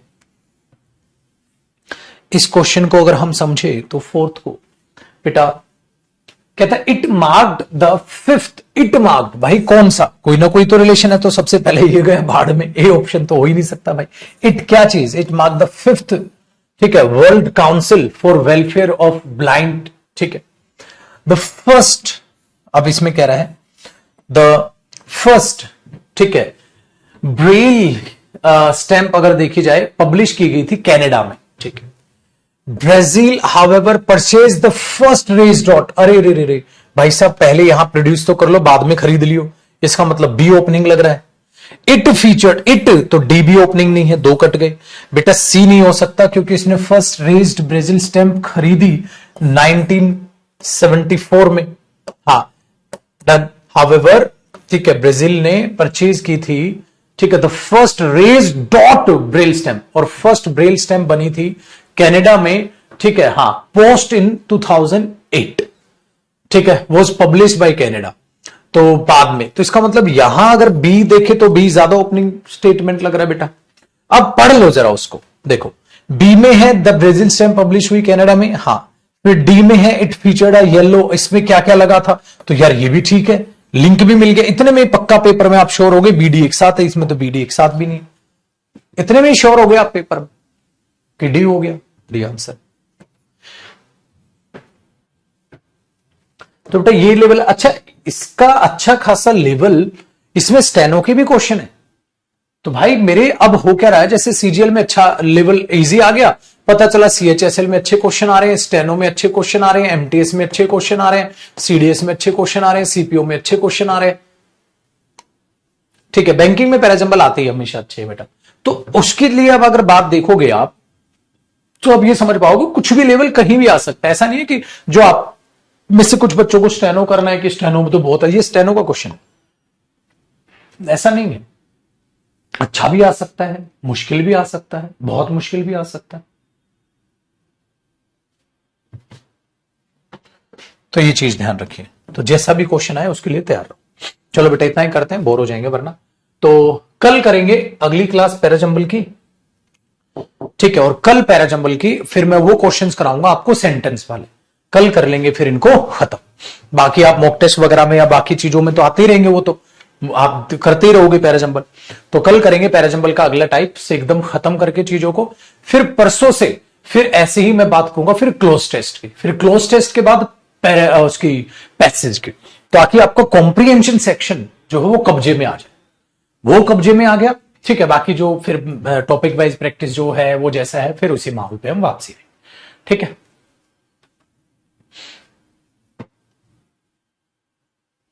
चलिए तो अब कल मुलाकात करेंगे, लेवल नंबर 4 को हम करेंगे, ये पीडीएफ में मैं अपलोड करवा दूं के लिए, ठीक है। चलो बेटा बाय बाय, खुश रहिए, आबाद रहिए, और आज रात को 7:30 बजे या तो मैं वोकैब कराऊंगा शाम वाली क्लास में, यूट्यूब पर क्लास जरूर होगी, या फिर मैं वोकैब नहीं तो 2023 का सीजीएल मेंस का पेपर सोल्व करवाऊंगा जो अभी आया है, ठीक है। तैयार रहिएगा रात को 7:30।